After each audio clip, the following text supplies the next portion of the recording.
ಎಂಬತ್ತನೇ ವರ್ಷದ ಸ್ವಾತಂತ್ರ್ಯೋತ್ಸವವನ್ನು ಒಂದೇ ಮಾತರಂ ರಾಷ್ಟ್ರೀಯ ಜನಪರ ಸಂಘಟನೆಯಿಂದ ವಿಶೇಷವಾಗಿ ಬೆಂಗಳೂರಿನಲ್ಲಿ ಆಚರಣೆ ಮಾಡಲಾಯಿತು. ನಗರದ ಫ್ರೀಡಂ ಪಾರ್ಕಿನಲ್ಲಿ ಶಾಂತಿ ಮತ್ತು ದೇಶದ ಭದ್ರತೆಯ ವೀರ ಯೋಧರನ್ನು ಗೌರವಿಸಲಾಯಿತು. ಅಲ್ಲದೆ ಸಂಘಟನೆಯ ಸಂಸ್ಥಾಪಕ ಅಧ್ಯಕ್ಷರಾದ ಧರ್ಮರಾಜ್ ಕಡೆಗ ಅವರ ನೇತೃತ್ವದಲ್ಲಿ ಹಲವು ಕಾರ್ಯಕ್ರಮ ಹಮ್ಮಿಕೊಳ್ಳಲಾಯಿತು. ನಗರದಲ್ಲಿ ಇದಂತಹ ಬೈಕ್ ರ್ಯಾಲಿ, ಫ್ರೀಡಂ ಜ್ಯೋತಿ ಯಾತ್ರೆ ಹಾಗೂ ರಕ್ತದಾನ ಶಿಬಿರ ಹಮ್ಮಿಕೊಳ್ಳಲಾಗಿತ್ತು. ಬೆಳಿಗ್ಗೆಯಿಂದ ಸಂಜೆಯ ತನಕ ಹಲವು ಕಾರ್ಯಕ್ರಮಗಳನ್ನು ಸಂಘಟನೆಯಿಂದ ಮಾಡಲಾಯಿತು. ಸಾರ್ವಜನಿಕರಿಂದ ಉತ್ತಮ ಪ್ರತಿಕ್ರಿಯೆ ವ್ಯಕ್ತವಾಯಿತು.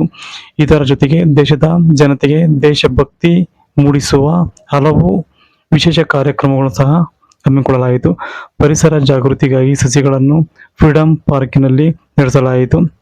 ಕಾರ್ಯಕ್ರಮಕ್ಕೆ ಹಲವು ಗಣ್ಯರು ಆಗಮಿಸಿ ಫ್ರೀಡಂ ಹಬ್ಬವನ್ನು ವಿಶೇಷವಾಗಿ ಆಚರಿಸಿ ಒಂದೇ ಮಾತರಂ ಸಂಸ್ಥೆಗೆ ಶುಭಾಶಯವನ್ನು ಕೋರಿದರು.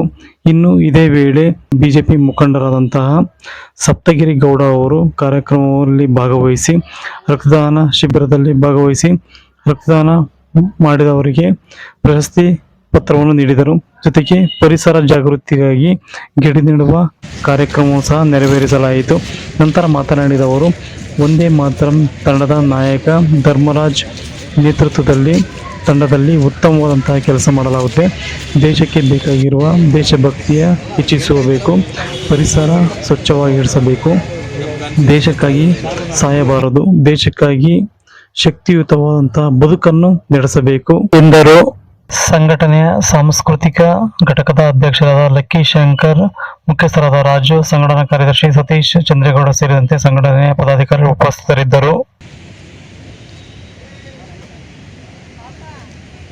ಎಲ್ಲಾ ಕಾರ್ಯಕರ್ತರು ಕೂಡ ನಮ್ಮ ತಂಡದ ಒಂದು ಅಭಿಯಾನವನ್ನು ಮಾಡುವಂತ ಕೆಲಸವನ್ನ ತಂಡ ಮಾಡ್ತಿದೆ.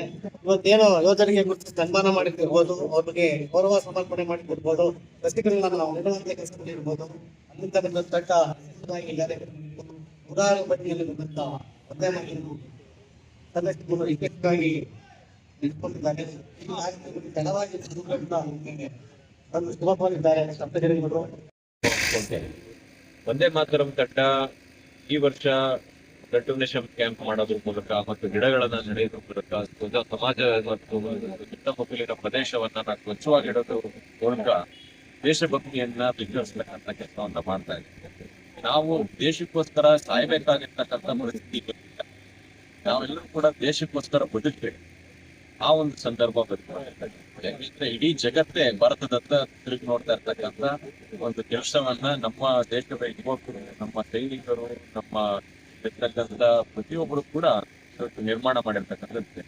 ಹಾಗಾಗಿ ನಮ್ಮ ದೇಶವನ್ನ ಒಂದು ಒಳ್ಳೆ ಸ್ಥಾನಕ್ಕೆ ತಗೊಂಡು ಹೋಗ್ಬೇಕು. ನರೇಂದ್ರ ಮೋದಿ ಅವರು ಹೇಳೋದ ತರ 2047ಕ್ಕೆ ನಾವು ವಿಕಸಿತ ಭಾರತವನ್ನ ಮಾಡಬೇಕು ಅಂತ ಹೇಳಿ ಎಲ್ಲರೂ ಕೂಡ ಶ್ರಮವನ್ನ ಪಡ್ತಾ ಇರ್ತಕ್ಕಂಥ ಈ ಕಾಲದಲ್ಲಿ ನಮ್ಮದೇ ಆದಂತ ರೀತಿಯಲ್ಲಿ ನಮ್ಮ ಕ್ಷೇತ್ರದಲ್ಲಿ ನಾವು ಪ್ರಾಮಾಣಿಕವಾಗಿ ನಮ್ಮ ನಮ್ಮ ಒಂದು ಕರ್ತವ್ಯವನ್ನ ನಿರ್ವಹಿಸದೆ ಅದೇ ಒಂದು ದೇಶಕ್ಕೆ ಮಾಡತಕ್ಕಂಥ ಒಂದು ದೊಡ್ಡದಾದಂತ ಒಂದು ಸೇವೆ.